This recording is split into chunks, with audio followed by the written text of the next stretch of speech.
할렐루야. 따라서 하겠습니다. 배필의 원리. 배필의 원리. 마태복음 24장에서는 예수님의 재림에 대해서 아들도 모르고 천사도 모르고 아버지만 아신다고 말씀하십니다. 자, 마태복음 24장 36절 한번 다 같이 우리 큰 목소리로 읽어보겠습니다. 하나님의 말씀을 통해서 우리가 말씀을 붙잡고 아멘, 아멘 할 때 우리 믿음이 자랍니다. 36절 시작. 그러나 그날과 그때는 아무도 모르나니 하늘의 천사들도 아들도 모르고 오직 아버지만 아시느니라. 아멘.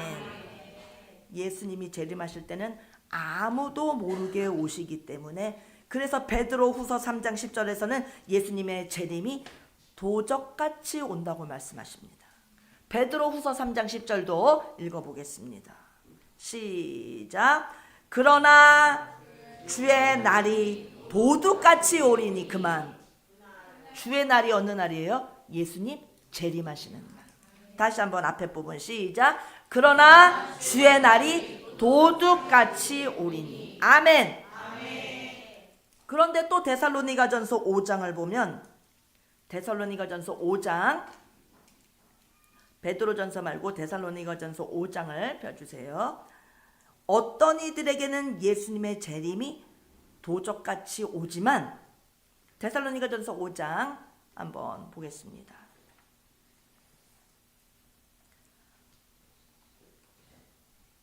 자, 제가 읽겠습니다. 주의 날이 밤에 도둑같이 이를 줄을 너희 자신이 자세히 알기 때문이라. 주님의 날은 도둑같이 이를 줄 안다고 말씀하셨습니다. 어떤 이들에게는 도둑같이 오지 않는다고 또 말씀하십니다. 4절을 한번 읽어보겠습니다. 4절을 시작. 형제들아 너희는 어둠에 있지 아니하매. 그 다음에 중요해요. 시작. 그날이 도둑같이 너희에게 임하지 못하리니. 예수님의 재림이 도둑같이 오지 않는 자는 깨어있는 재림의 때를 준비하는 자들인 것입니다. 잠자고 있는 자, 예수님을 알지 못하는 자, 거부하는 자, 세상에 속한 자들은 그들이 준비되지도 않았을 그때에 공포스럽게 갑자기 도둑이 나타나는 것처럼 나타나서 예수님이 그렇게 도둑같이 오셔서 그렇게 무섭게 깨어있지 못한 것에 대해서 후회할 날이 임하는 것입니다.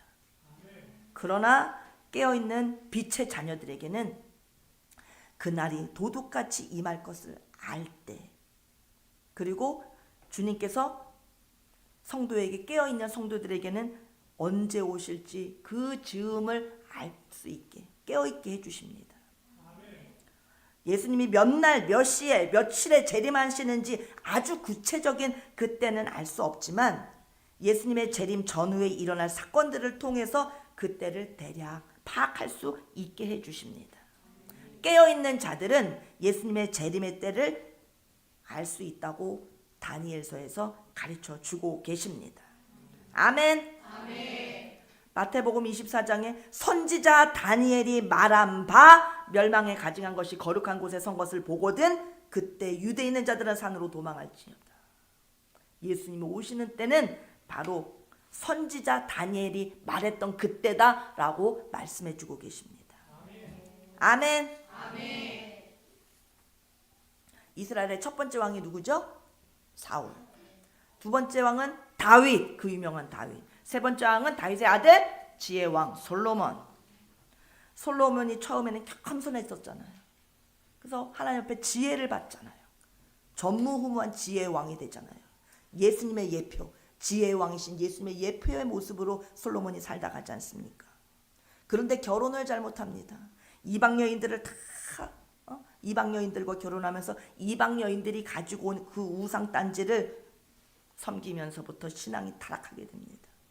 성전을 건축을 잘했습니다. 자기 궁궐은 더 잘 지었습니다. 또 국방력을 강화하기 위해서 병거성을 건설했습니다.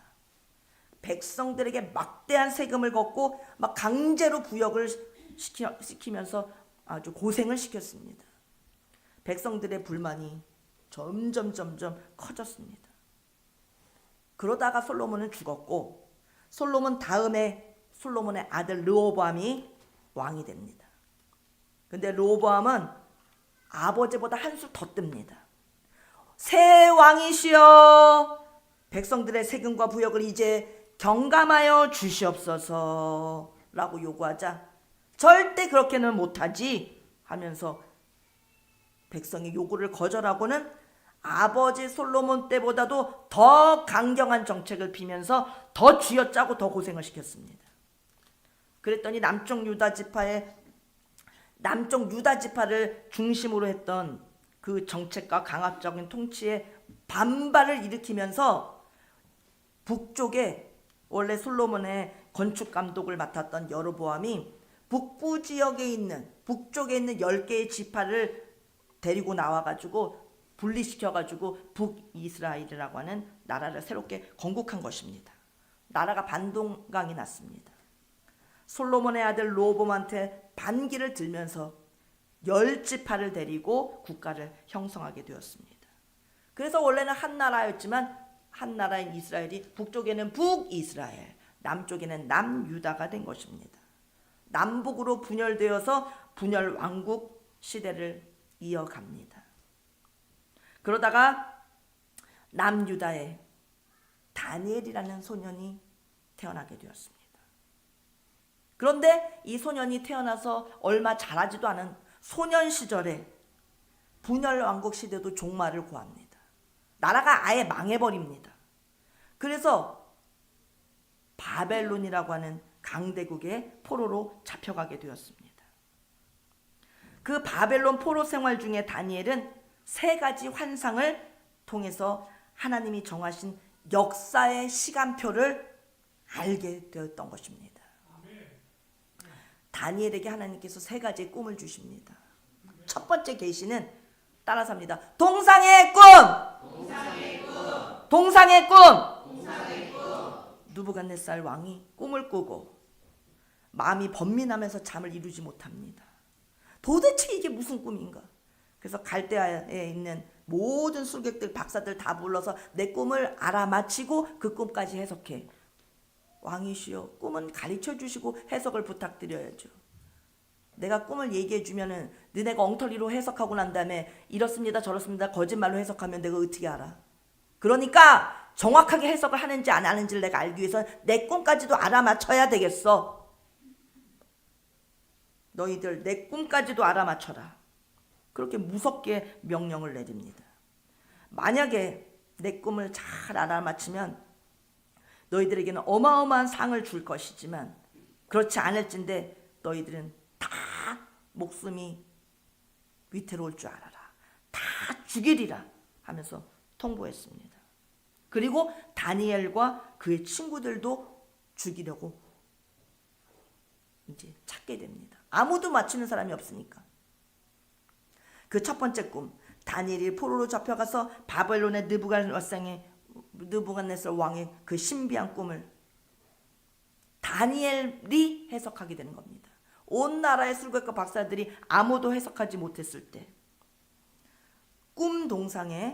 꿈속에 큰 동상이 나타나는데 따라서 합니다. 머리는 금이요, 가슴은 은이요, 배는 노시요, 두 다리는 철이요, 10발가락은 진흙과 철로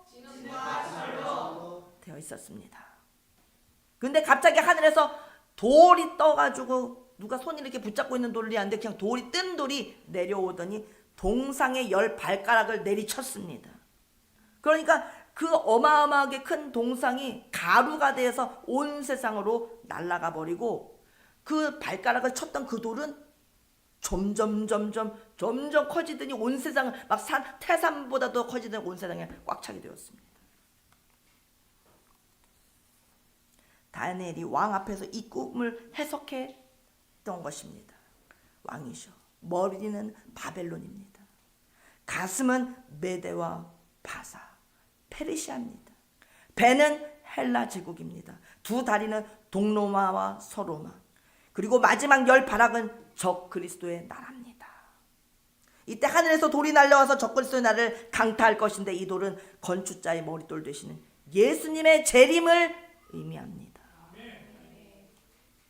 예수님이 재림하시는 날에 동상은 타작마당의 겨같이 되어 바람에 불려가고, 이 세상의 역사는 다 한중 가루처럼 없어질 것입니다. 하늘에서 내려온 돌, 그 돌이 태산만해지고 온 세상을 덮습니다. 그 돌은 메시아의 나라, 천년왕국을 이루는 것입니다. 동상의 꿈을 통해서 하나님께서 바벨론 느부갓네살 왕에게 바벨론 제국 이후에 어떤 나라, 바벨론 다음에 페르시아, 그 다음에는 헬라 나라, 그 다음에 로마 나라, 마지막 나라, 역사의 시간표를 느부갓네살에게 다니엘을 통해서 해석해 주시면서 쭉 보여주셨던 것입니다. 이게 그런 꿈이었구나. 이게 그런 꿈이었구나. 근데 우리 바벨론 대제국도 끝이 있구나. 영원하지는 않구나. 우리 나라는, 우리 제국은 영원해야 될 텐데, 그 꿈을 알게 돼서, 해석을 알게 돼서 시원하기도 했지만, 이 나라에도 끝이 있구나 생각하면서 또 반은 근심되었습니다. 어쨌든 다니엘은 꿈을 잘 해석해 주었습니다. 다니엘에게 세 꿈을 하나님께서 보여주셨는데, 첫 번째는 동상의 꿈, 두 번째가 짐승의 꿈입니다. 하나님께서 다니엘에게 벨사살 왕이 이제 됐을 때 다니엘이 침상에서 꿈을 꾸게 됩니다. 그리고 환상을 받고 그것을 기록해 둡니다. 내가 밤에 환상을 보았는데 하늘에 네 바람이 큰 바다로 불어오더니 큰 짐승 넷이 바닷가에서 나왔는데, 바닷가에서 웬 이렇게 큰 짐승들이 나와? 근데 모양이 다 다르잖아. 첫 번째는 사자, 두 번째는 곰, 세 번째는 표범과 같은, 그리고 네 번째는 너무 무섭고 너무나 강한 그런 짐승. 뿔이 10개가 달렸네. 이런 짐승의 꿈을 꾸게 됩니다. 그리고 또 왕자가, 보좌가 쫙 내려오는데 보니까 어마어마하신 분이, 옷은 희기가 그렇게 눈부시게 밝고 머리털도 그냥 양털처럼 너무 하얗고, 그 보좌는 막 불꽃이 활활 타오를 처럼 빛이 번쩍번쩍 나고. 근데 무슨 보좌가 이렇게 바퀴가 달려 있을까? 보좌가 바퀴가 달려서 막 굴러오고 내려오고, 그런 네 짐승과 더불어서 보좌가 하늘에서 왕자가 탁 내려오는 그런 꿈을 꾸게 된 것입니다. 그러더니 그 보좌가 큰 목소리로 말합니다. 그럴 때 짐승이 죽임을 당하게 됩니다. 그리고 짐승의 시체들은 다 타오르는 불에 던져지게 됩니다. 인자 같으신 분이 하늘 구름을 타고 오십니다. 그리고 그의 나라는 영원하고 그의 나라는 멸망하지 않을 것이라고 하는 것을, 계시를 받게 됩니다. 두 번째 꿈은 짐승의 꿈. 첫째 짐승은 사자요. 둘째 짐승은 곰이요. 셋째 짐승은 표범이요. 넷째 짐승은 10개 뿔이 달린 크고 무서운 짐승입니다. 하나님의 심판의 보좌 위에 의해서 짐승들이 죽임을 당합니다. 하늘 그물름을 타고 오는 인자에게는 모든 권세와 영광과 나라가 영원히 주어집니다. 영원한 하나님의 나라, 영원한 메시아의 나라. 다니엘서 7장에서의 짐승의 꿈과 다니엘서 2장에서 첫 번째 꿈 동상의 꿈은 일맥상통합니다.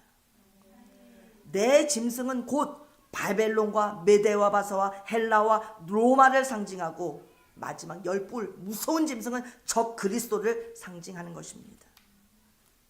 그렇지만 이 모든 제국이 다 강대국이 일어났다 하더라도 다 죽고 멸망하고 최후에는 하나님의 심판으로 이 세상의 제국은 다 멸망합니다. 그리고 메시아의 나라만 영원할 것이다. 이것을 동상의 꿈으로 가르쳐 주시고 또 한 번 반복해서 짐승의 꿈으로 보여주신 것입니다. 최종적으로 종말에는 메시아의 나라가 도래한다. 아멘. 모든 종말론의 목적지는 바로 메시아의 나라인 것입니다. 하나님께서 한 가지 계시를 더 보여주셨으니 첫 번째는 동상의 꿈, 두 번째는 짐승의 꿈이었는데 세 번째는 숫자로 계시해 주셨습니다. 다니엘이 기도합니다. 하나님께 기도합니다. 동상의 계시와 짐승의 계시를 통하여 제국 시대부터 종말까지 하나님의 심판과 마지막 도래할 메시아의 나라에 대해서 다 알게 되었습니다. 그렇지만 한 가지 번민이 되는 것은 자신은 포로이고 자기의 고향 땅 이스라엘은 어떻게 되는지 자기의 조국 이스라엘에 대한 이야기는 없기 때문에 다니엘은 근심했습니다. 그래서 다니엘은 자기 민족을 위해서 21일 동안 금식하며 기도합니다. 하나님, 우리나라는 어떻게 되는 것입니까? 세상의 강대국들이 일어났다가 사라지고 일어났다가 망하고 무너지고 역사는 그렇게 진행이 되다가 마지막에 메시아 나라가 온다고 이제 너무나 잘 알겠습니다.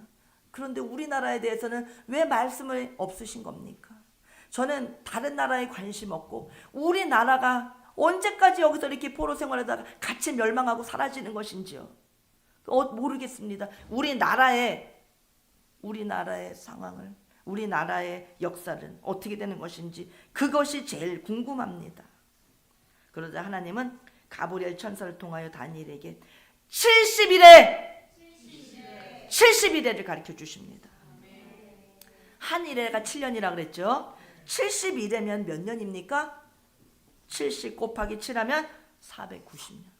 490년이라는 시간을 주시는 겁니다. 너희 민족은 490년이야. 너의 민족은 70년이야. 70일에야. 이렇게 말씀하시는 것입니다. 첫 일에 1 곱하기 7은 49년. 49년 후에 유대 민족은 예루살렘 성을 중건할 것이다. 너희는 다시 돌아가서 예루살렘 성을 다시 새롭게 무너진 성을 짓게 될 것이다. 그 후로 62년이 지나면 434년 예수님이 하나님이 인자가 사람으로 오시고 이 땅에 오셔서 십자가에 죽으실 것이다. 그 후에 유대인의 시간은 잠시 끊어지고 예루살렘은 성도 중건하고 메시아도 오셨다가 죽으시고 예루살렘은 이방인의 때가 꽉 차기까지 이방인들에 의해서 짓밟힐 것이다. 무서운 말씀을 하십니다. 그들이 칼날에 죽임을 당하며 유대인들이 모든 이방에 사로잡혀 가겠고 바벨론 포로로 온 것만도 지금 끝이 아닙니다. 다시 온 세상으로 포로로 사로잡혀 가겠고 예루살렘은 그들의 수도 예루살렘은 이방인의 때가 차기까지 이방인들에게 짓밟히리라. 핍박을 당하고 고난을 당하고 그 말씀이 그대로 이루어져서 히틀러가 나타나지 않습니까? 유대인을 학살한 홀로코스트라고. 유대인들은 너네들은 세균이야. 너네들은 기생충이야. 인간 청소를 감행합니다. 히틀러가 나타나서 세균들은 너네들은 살 가치가 없어.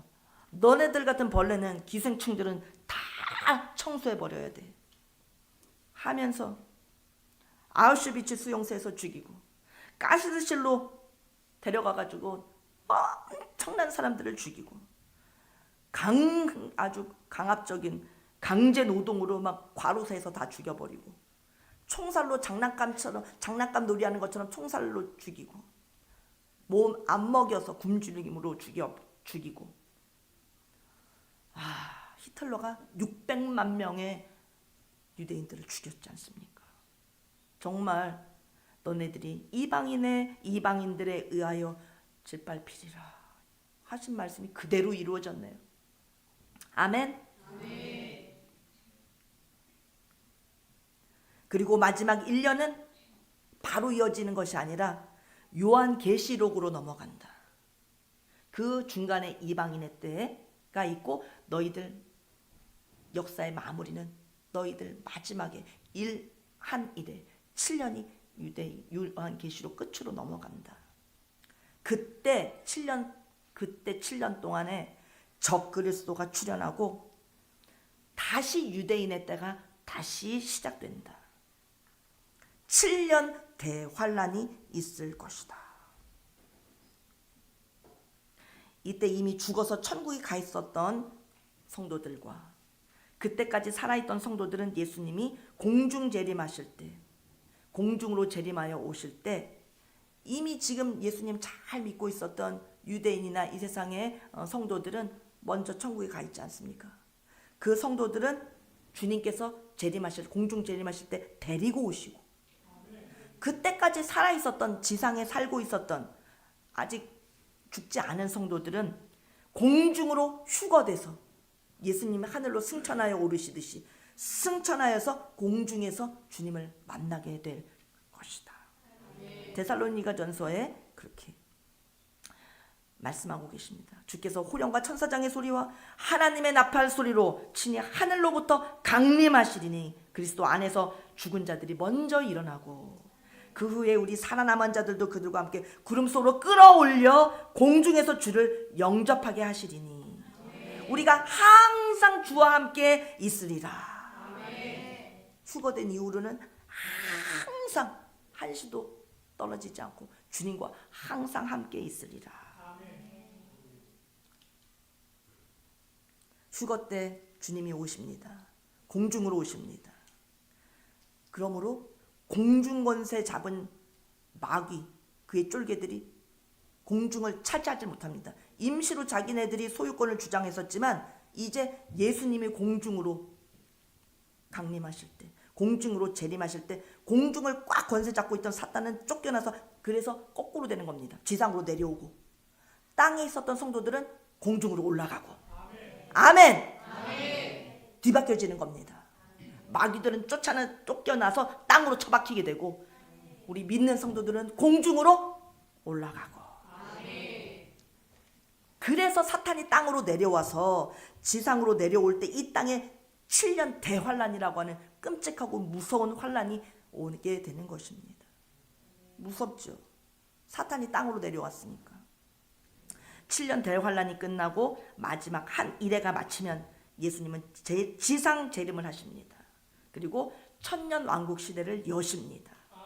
최후 심판 이후에 영원한 메시아의 나라가 이 땅에 도래하는 것입니다.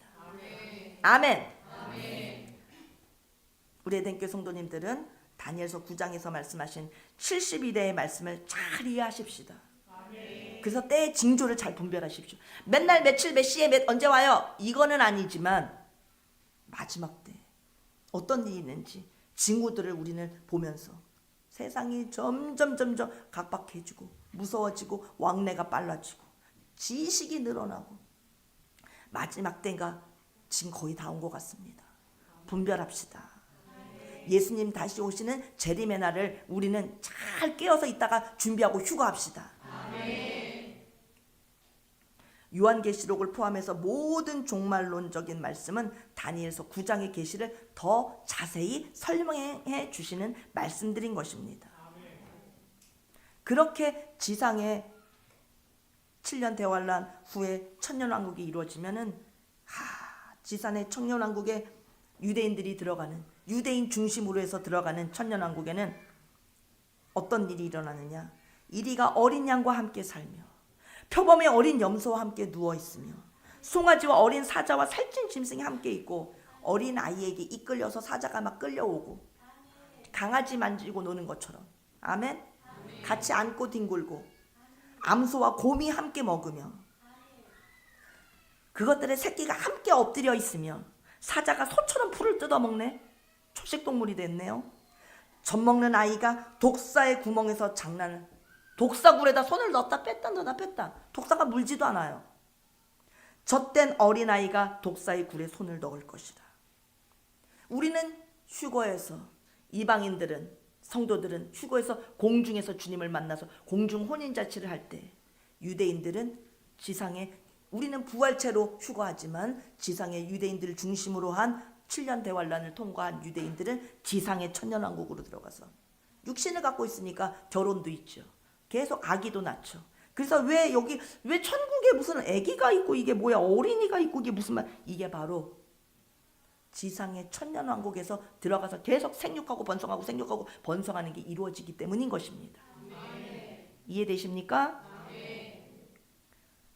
내 거룩한 산 모든 곳에서 해됨도 없고 상함도 없을 것이니 이는 물이 바다 덮음까지 여호와라는 지식이 세상에 충만할 것입니다. 아멘. 한 아이가 낳고 한 아들을 우리에게 주신 것 바 되었는데 그 이름은 기묘자라 모사라 전능하신 하나님이라 영존하시는 아버지라 평강의 왕이라. 영존하시는 우리 아버지, 한 아기로 이 세상에 오신 그 아버지의 나라가 영원히 정의와 공의로 보존하실 것이라. 아멘. 이렇게 주님의 메시아의 나라, 영원한 천년왕국에 대해서 성경에서 계속해서 수많은 성경에서 미리미리 말씀해 주고 계십니다. 다 이루어집니다. 그대로 다 이루어졌고 성경은 마지막 나팔절까지 다 이루어질 줄로 믿습니다. 우리 모두 휴거의 주인공이 됩시다. 우리가 휴거의 주인공이 되면 그 다음은 다 자동으로 됩니다. 휴거에서 공중 올라가서 공중 혼인잔치 하죠. 천년왕국으로 이어지죠. 새 예루살렘까지. 우리는 그냥 휴거만 하면 됩니다. 딴 걱정하면 안 돼요. 딴 걱정할 필요가 없어요. 예수님 오실 때까지 7년 환란 대환란 전에 휴거에서 올라가서 공중 혼인잔치하면 다 자동으로 천년왕국 새 예루살렘을 계속 이어가는 겁니다. 아멘. 그러니 이방인으로 태어난 것이 억울한 것 같지만 얼마나 은혜고 감사하며 하나님께서 이방인의 때를 주셔서 이방인들도 구원하시니 하나님은 공평하십니다. 선민 이스라엘을 택하셔서 성경을 기록하시고 성경을 보존하신 하나님, 하나님의 백성 그들을 통해서 우리에게 성경을 전해주셨습니다. 하나님의 선민을 사랑하시지만 그들만 사랑하는 것이 아니라 똑같이 우리들도 사랑하셔서 우리들에게도 놀라운 구원을 허락하여 주신 것입니다. 아멘. 그런데 다니엘 12장이 조금 어렵습니다. 그때 내 민족을 호위하는 큰 군주 미가엘이 일어날 것이다. 환란 때 하나님께서는 또 유대인 그들의 백성을 그 무서운 7년 환란을 대환란을 어떻게 도무지 누가 그걸 통과할 수 있을까? 사람의 힘으로는 통과하지 못하는 것을 또 하나님이 통과하게 해 주십니다.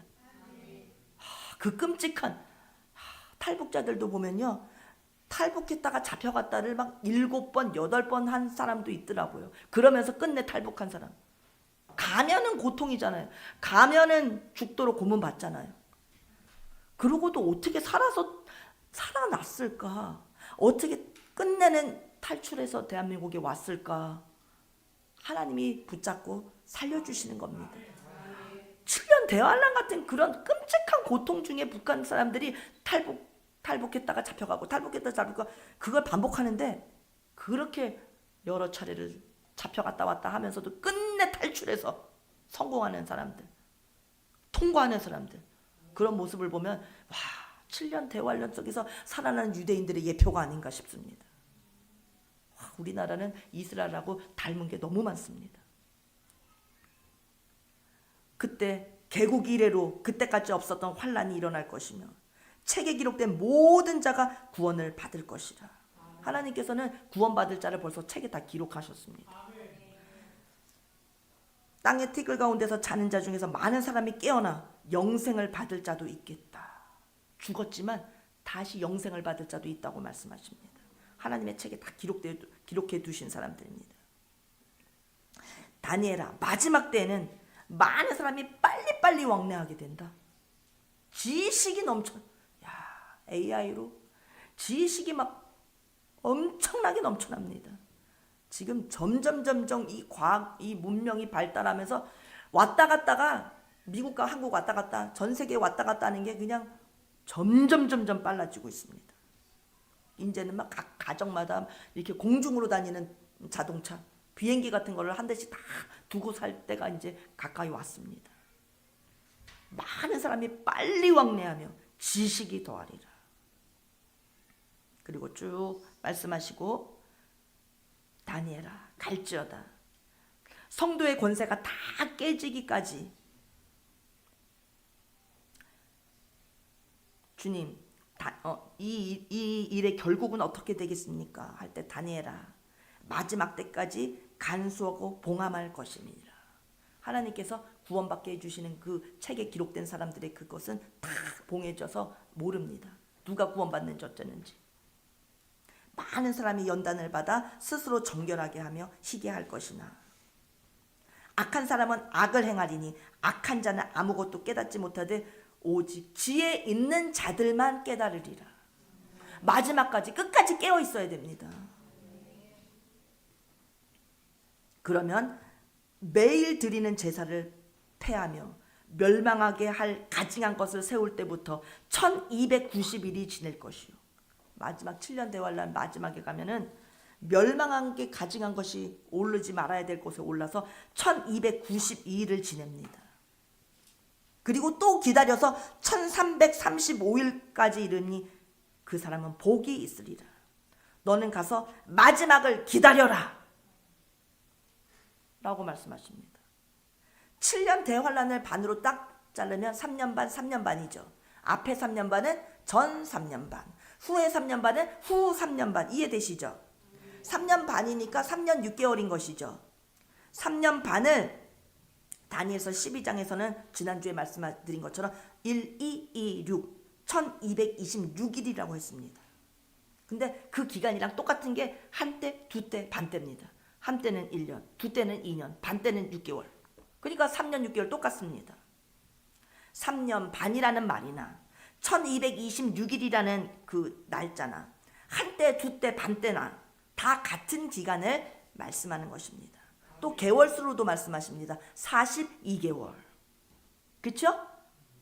3년이니까 12개월 곱하기 3, 36 더하기 반년이니까 6개월, 42. 맞죠? 1226일은 다니엘서도 여러 번 나옵니다.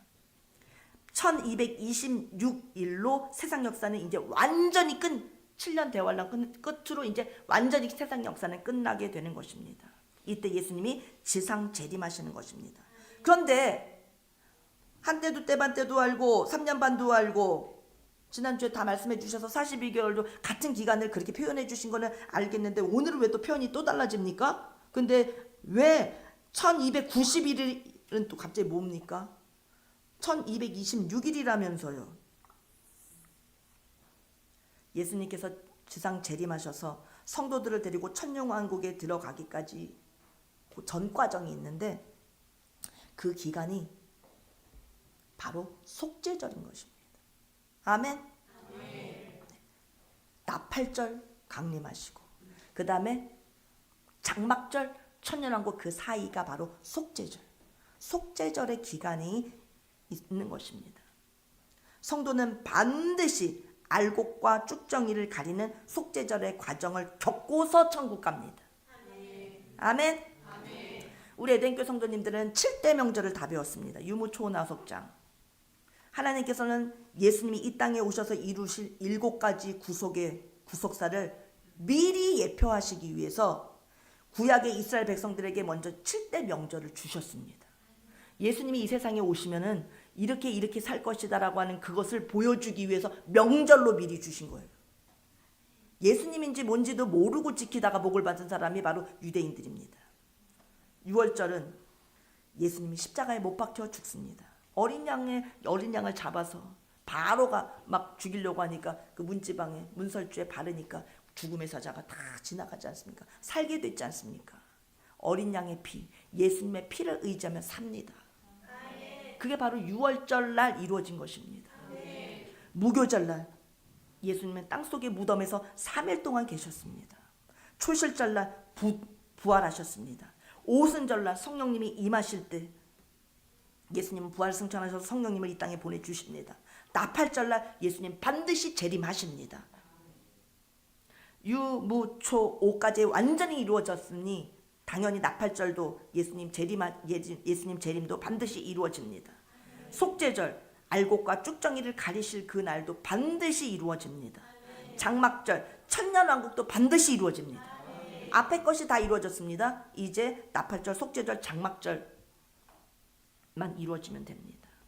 속죄절은 6월절서부터 나팔절까지가 그 심령에 임하고 삶에 체험한 성도들과 가짜 성도들을 딱 분리하는 것입니다.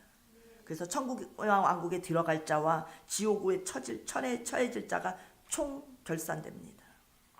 속죄절은 장막절, 청년 왕국을 준비하는 기간인 것입니다.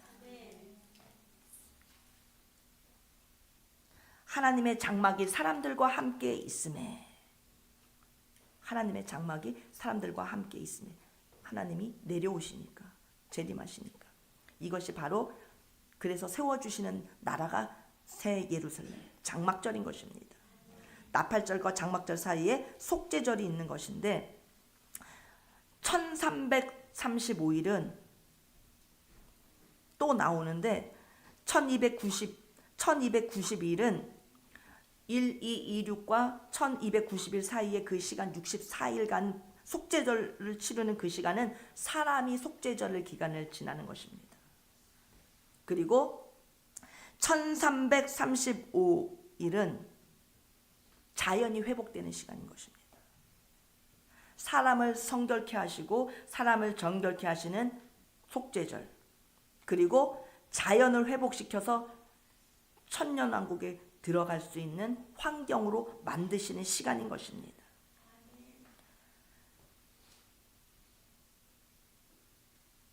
천년왕국에 들어갈 때는 이 세상의 자연의 상태로 들어가는 게 지금 있는 도봉산, 지금 있는 수락산, 지금 있는 천보산, 이런 지금에 있는 자연 상태의 이런 세상에 들어가는 것이 아니라 완전히 새롭게, 자연도 하나님이 완전히 새롭게 만드신 새로운 새 예루살렘으로 들어가게 되는 것입니다. 이 세상의 자연 중에 동물들이 서로 잡아먹는 약육강식의 세상은 이제 끝납니다. 완전히 자연도 주님께서 회복하시는데 109일간의 시간이 걸려서 1335일이 되는 것입니다. 사람을 속죄를 치르는 기간이 64일, 그리고 자연을 회복시키시는데도 109일이 걸리게 되는 것입니다. 어려워도 그냥 잘 들어놓으십시오. 듣고 오늘 이후로 100번만 더 들으시면 이제 이해가 잘 되실 거니까. 평생도록 들을 말씀이다 생각하면서 일단 몰라 하더라도 하나님의 말씀은 살아있기 때문에 들어놓으면 내 속에서 역사합니다. 싹 잊어버린 것 같은데 그 말씀이 떠오릅니다. 내 속에서 깨우쳐 주십니다. 나는 몰랐는데, 나는 안 믿으려고 하는데, 나는 뭐가 뭔지 모르는데 시간이 지날수록 그 말씀이 막 나를 사로잡고 깨달았게 해주십니다. 맨 처음에 해의 부활, 달의 부활, 별의 부활 할 때 성도님들이 무슨 부활이 그런 게 있어 하면서 막 다 화가 나셨었습니다. 5년 전에. 그런 부활 아니야, 인정할 수 없어. 그 무슨 그런 흉한 무슨 회개한 말씀을 하시나 다 거부했지만 듣고 하니까 이제 해의 부활은 당연한 거, 달의 부활도 당연한 거, 별의 부활도 당연한 거, 부활에도 다 영광의 크기가 다 다르다는 거 이제 너무나 잘 알지 않습니까? 하나님의 말씀을 처음에 들을 때는 거부반응이 나고 처음에 들을 때는 이해가 안 되고 하지만 하나님의 말씀은, 진리의 말씀은 우리 속에서 살아서 역사하시기 때문에 깨달아지고 말씀이 내 안에 심겨지만 말씀이 나를 가르치십니다. 그래서 70일에 어렵다, 이스라엘 역사 어렵고 종말론 어렵고 너무 어렵다 그러셔도 어려워도 괜찮습니다. 그냥 아멘 하면서 들어놓으십시오. 아멘. 7대 명절은 하늘나라에서 이루어집니까? 이 세상에서 이루어집니까? 땅에서 이루어집니까? 땅에서 이루어집니다. 예수님이 6월절날 십자가에서 죽으실 때 땅에서 죽으셨습니다. 땅에서 6월절이 이루어진 겁니다. 예수님의 무덤이 하늘에 있었습니까? 땅에 있었습니까? 땅에서 예수님이 부활하셨습니다. 예수님의 7대 명절은 다 땅에서 이루어집니다. 땅에 묻히셨고 땅에서 부활하셨고, 성령님께서 하늘로 올라가셨습니까? 하늘에서 내려오셨습니까? 땅으로. 우리에게 내려오셔서 땅에서 성령님이 강림하셨죠. 오순절도 땅에서 이루어집니다. 아멘. 7대 명절은 다 땅에서 이루어집니다. 아멘. 속죄절도 땅에서 이루어집니다. 아멘. 알곡과 쭉정이도 갈라집니다. 주님께서 심판하시고 가르십니다. 아멘. 자연도 회복시키셔서 새롭게 만드십니다. 새로운 자연에 들어가서 살 사람을 주님께서 골라내십니다. 아멘. 7대 명절은 그리스도가 이 땅에 오셔서 이 땅에서 행하실 일을 7대 명절로 펼쳐놓으셨습니다. 나팔절에 해당되는 것이 천년왕국입니다. 천년왕국도 이 땅에서 이루어집니다. 아멘. 다 땅에서 이루어졌고요. 마지막에 새 예루살렘도 주님께서 이 땅에 건설하십니다. 지금 세상이 아니고 새롭게 만드십니다. 다 땅에서 이루어집니다. 아멘. 어디 막 우주공간 어디에 새 예루살렘이 있을까 이렇게 생각하면 안 됩니다. 아멘. 그렇지만 지금처럼 이렇게 먼지 날리고 흙 날리는 이런 땅이 아니죠. 그때는 반짝반짝 빛나는 황금길에, 정말 공해라고 하는, 공해는 먼지만큼도 없는, 먼지 점만큼도 먼지는 없는, 티끌이 없는 나라, 빛의 나라, 영광의 나라, 영원한 나라, 행복한 나라. 그 일을 이 땅에 반드시 이루십니다. 확실히 아셨습니까? 그리고 후 3년 반에 가서 이제 너무나 환란이 끔찍히 대단할 그때 두 증인의 이야기가 나오고 666이 나오는데, 에녹과 엘리야 두 사람의 공통점이 뭐죠? 죽음을 보지 않았던 사람들입니다.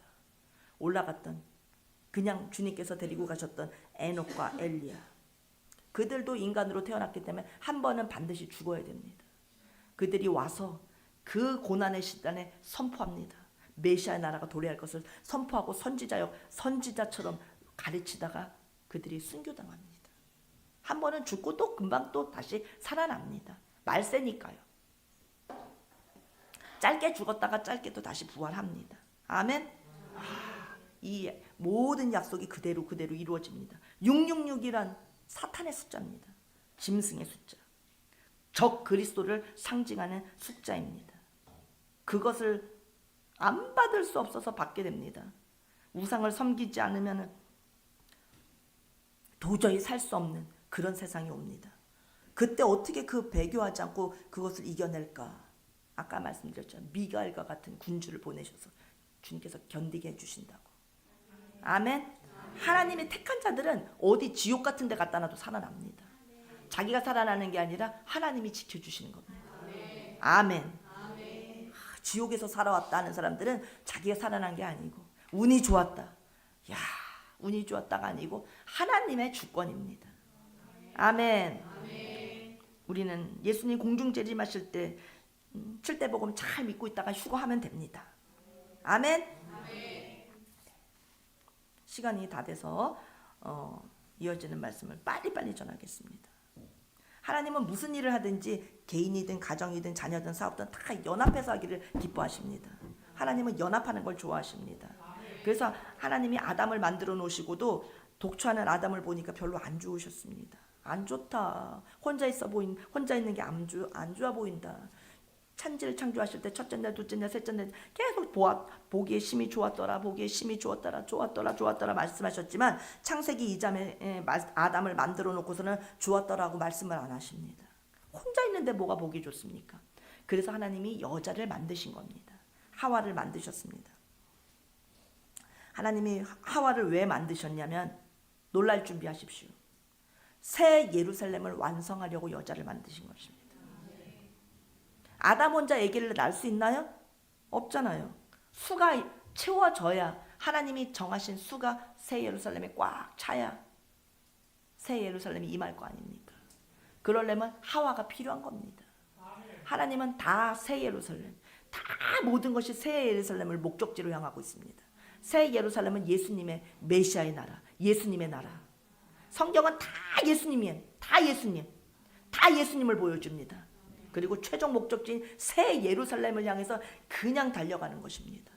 다 거기에 딱 맞춰서. 그래서 하와도 만드신 겁니다. 그래서 숫자가 그 새 예루살렘에 들어가야 될 숫자를 채워주시는 것입니다. 하와를 만드시고는 생육해라, 번성해라, 충만해라. 아담 혼자 살면은 아담 혼자 잘 먹고 잘 살면 되지 왜 하와를 또 만드셨습니까? 왜 확대하셨습니까? 하와를 만드심은, 교회를 만드심은, 신부를 만드심은, 그리스도의 신부를 만드심은 새 예루살렘의 숫자를 맞추기 위함입니다. 아멘. 창세기 1장도 새 예루살렘, 창세기 2장도 새 예루살렘, 창세기 3장도 새 예루살렘, 성경 전체는 다 새 예루살렘을 향하여 달려가고 있습니다. 아멘. 14만 4천, 이스라엘의 12지파에 각 지파당 1만 2천 명씩, 1만 2천 명 곱하기 12지파, 14만 4천이 유대인의 천년왕국, 지상 천년왕국으로 딱 들어갈 숫자가 14만 4천. 물론 그 숫자는 상징적인 숫자입니다. 주님이 정하신 상징적인 숫자. 이방인은 그러면 휴거돼서 올라가는 이방인의 숫자는요, 로마서 11장 25절에 이방인의 숫자는 구체적인 숫자로 나오지 않고 충만한 수라고 말씀하셨습니다. 이방인의 충만한 수가 들어오기까지 하나님의 계획 속에서 구원받기로 예정된 모든 이방인을 충만한 수, 이렇게 언급하십니다. 아멘. 어쨌든 하나님은 딱 정해놓으신 숫자가 있습니다. 그 사람들이 채워져야 새 예루살렘이 완성이 되는 것입니다. 그래서 하와가 필요한 것입니다. 그래서 교회가 필요한 것입니다. 아담은 오실자의 표상입니다. 모델입니다. 그러면 아담의 부인 하와는 그리스도의 신부인 우리들의 모형인 것입니다. 아멘. 부부가 일심동체라고, 우리 동양에서는 부부 일심동체라고 합니다. 남자가 부모를 떠나서 그 아내와 합하여 둘이 한 몸을 이룰지로다. 아멘. 배필의 원리. 하나님께서는 배필을 만들어서 짝을 붙여주셔서 한 몸을 만들어 주셨습니다. 하나님께서 하와를 만드셨을 때 아담을 깊이 재우고서 그의 갈비뼈를 빼서 하와를 만드십니다. 하와가 일어나서 보니까 너무너무 어리둥절합니다. 도대체 여기가 어디야? 여기는 무엇이고 나는 누굴까? 할 때 자기 스스로 여기가 어딘지 분간도 못하고 자기 신랑을 자기 스스로 찾아갈 힘도 없었을 그때 하나님께서 그를 이끌어서 아담에게로 데려다 주십니다. 창세기 2장 22절에 여호와 하나님이 아담에게 취하신 그 갈빗대로 여자를 만드시고 그를 아담에게로 이끌어 오시니, 사람은 하나님이 이끌어 주셔야 되는 존재입니다. 우리는 다 성령님의 이끌림을 받아야 살 수 있습니다. 이끌려야 배필을 만날 수 있습니다. 우리 혼자 배필을 못 찾습니다. 주님이 만나게 해주셔야 배필을 다 만날 수 있는 것입니다. 우리 남미정 기사님도 주님에 이끌려서 배필을 잘 만날 줄 믿습니다. 아멘. 그러니 아담이 보고서는 내 뼈 중에 뼈요 살 중에 살이라, 자기 몸이라고, 자기의 일부라고 그렇게 탄성을 터뜨렸던 것입니다. 하와가 독립적으로 자기 혼자 생겨난 것이 아니고 아담의 갈비뼈에서 만들어졌습니다. 아멘. 그래서 하나가 되게 해주셨습니다. 핵심 키워드는 아담은 오실자의 모형, 아담은 예수님의 모델인 것입니다. 아멘. 하나님은 벌써 계획을 다 세워놓으시고 아담과 하와를 만드셨습니다. 숫자를, 새 예루살렘의 숫자를 만들어야 돼. 채워야 돼. 생육해라, 번성해라, 충만해라. 아담이 오실자의 모형, 예수님의 모형이라면 하와는 아담의 아내이므로 하와는 우리의 모형입니다. 아담은 예수님, 하와는 우리. 아담과 하와, 예수님과 우리. 이해되시죠? 그래서 우리는 그리스도의 신부인 것입니다. 하나님은 이 세상에 아담과 하와를 비롯하여 노아가 살았던 시대는 노아 시대, 아브라함이 살았던 시대는 아브라함 시대, 이삭이 살았던 시대는 이삭 시대, 야곱이 살았던 시대는 야곱 시대, 각 시대마다 할 것 없이 다 그 시대마다 메시아를 가르쳐 주시기 위한 학교를 세우십니다. 역사 속에서 메시아 학교를 세우셔서 메시아를 가르쳐 주십니다. 그 시대는 메시아를 배우는 시대인 것입니다. 근데 이 메시아를 안 배우고 있으면 어떡하라고요? 멸망이죠. 이 시대는 메시아를 배워야 되는 시대입니다. 모든 역사 매 순간 그 시대마다 다 메시아를 배워야 됩니다. 아멘. 각 시대마다 역사 속에서 하나님은 그리스도의 새 예루살렘, 그리스도의 신부를 만드시고자 학교를 여십니다. 시대, 역사는 그리스도의 신부를 만드는 학교인 것입니다. 각 시대마다 하나님께서 한 사람을 뽑아서 그리스도의 신부 학교의 교장 선생님으로 세워 놓으셨습니다. 노아 시대 때는 교장 선생님 노아를 세우셨습니다. 아브라함 시대 때는 아브라함을 교장 선생님으로 세우셨습니다. 그래서 메시아를 잘 가르치게 했습니다. 모세 시대 때는 모세를 세우셨고, 다윗 시대는 다윗을 세우시고, 사무엘 시대 때는 사무엘을 세우시고. 아멘? 아멘. 지금은 우리 에덴교회를 중심으로 모여서 메시아를 배우는 시대입니다. 아멘. 우리 에덴교회 성도들의 시대는 에덴교회 시대. 아멘? 아멘. 우리 에덴교회 시대에 우리 거하고 있는 우리는 홍성일 목사님이 교장 선생님입니다. 아멘. 교장 선생님 말씀 잘 들읍시다. 아멘. 지금 에덴교회는 그리스도의 신부 학교입니다. 신랑 예수님 메시아를 만날 수 있도록 목사님이 메이크업 해주시고 예복 입혀주시고 신부의 준비를 시켜주시는 것입니다. 아멘. 담임 목사님이 우리 성도들을 그리스도의 신부로 만들어 주시려고 회개하라고 하고 지적을 하시고 가르치고 불러서 상담을 하고 찌르고 잘해 야단치고. 아멘? 아멘. 그게 그리스도 신부 만드시는 겁니다. 아멘. 눈물 흘리고 미워하고 딴 교회 갈 거야 이러지 마십시오. 찬송도 힘차게 부르고 기도도 방언기도로 세게 하라고 가르치시면은 순종하고 주여 좀 합시다. 아멘. 강한 문으로 나가자 하면 나가고. 아멘. 11조는 반드시 주님 것이야 하면은 순종해서 바치고. 아멘. 순교적 봉헌도 생명을 거는 봉헌도 감당하자 하면 해야 되고. 아멘. 다 그리스도의 신부학교에서 교장 선생님이 가르쳐 주셔서 데려가시는 것인데 목사님 자신을 위해서는 절대 잔소리할 필요가 없고 싫은 말할 필요 없고 상담할 필요가 없고 찌를 필요가 없습니다. 제사장 칼로 찔러댈 필요가 없습니다. 입 아픈데 왜 합니까? 우리를 다 그리스도의 신부로 준비시켜 주시기 위해서 매일매일 나라 꼴을 살피시고 나라 돌아가는 모습을 보고 역사의 진실을 파헤치시고 얼마나 왜곡됐는지 다시 공부하셔서 가르치시고 아 제발 역사 얘기 제발 막 정치 얘기 제발 안 했으면 귀 막지 말고 들으십시오. 아멘. 그리스도의 신부가 되시려거든 들으십시오. 아멘. 가짜 뉴스인지 진짜 뉴스인지 분간도 못하고서 그냥 있는데 어떻게 안 가르칩니까? 그리스도의 신부가 돼야 되는데 거짓에 속해서 살다가 거짓 뉴스 따라가다가 거짓 지도자 만나서 거짓된 삶을 살다가 지옥 가면 큰일 나지 않습니까? 아담이 하와를 보자마자 너는 내 뼈 중에 뼈요 살 중에 살이다 내 거다라고 말했습니다. 우리는 다 그리스도의 것입니다. 아멘. 예수님 우리를 보고 너는 내 거야. 아담의 말이 사실 예수님이 우리에게 하시는 말입니다. 너는 내 거야. 아멘. 아멘. 기독교인들은 보통 사람이 아닙니다. 예수님이 너는 내 거야 라고 하시는 사람인 것입니다. 우리 자신이 보통 사람이 아닙니다. 예수님 겁니다.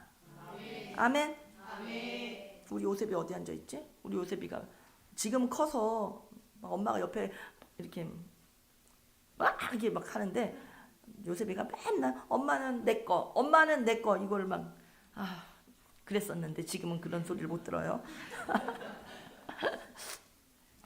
예수님이 우리한테 너는 내 거다, 너는 내 거다 해주십니다. 그러면 우리에게 어려움과 환난과 고난이 있을 때 예수님이 다 막아주시고 다 헤쳐주시고 다 살려주십니다. 든든한 남편이 되어주셔서 깡패도 다 물리쳐주시고 돈 없을 때 돈도 보내주시고 먹여주시고 살려주시고 우리를 책임져 주십니다. 아멘. 우리는 신랑 예수님만 사랑하고 좋아하고 맞대팀 마음과 뜻과 힘을 다하여 사랑하고 섬기면 됩니다. 그러면 그분의 온 세상이 그분의 것인데 그분의 것이 다 내 것이 되는 것입니다. 남편 것이 아내 것이고 아내 것이 남편 것인 것처럼 우리가 예수님의 신부만 되면 예수님께 다 내 겁니다. 아멘. 근데 예수님이 넌 내 거야 라고 하시지 않습니까? 아멘? 아멘. 온 우주만물 온 세상이 다 우리 거가 되는 것입니다. 아멘. 예수님 신랑을 잘 섬깁시다.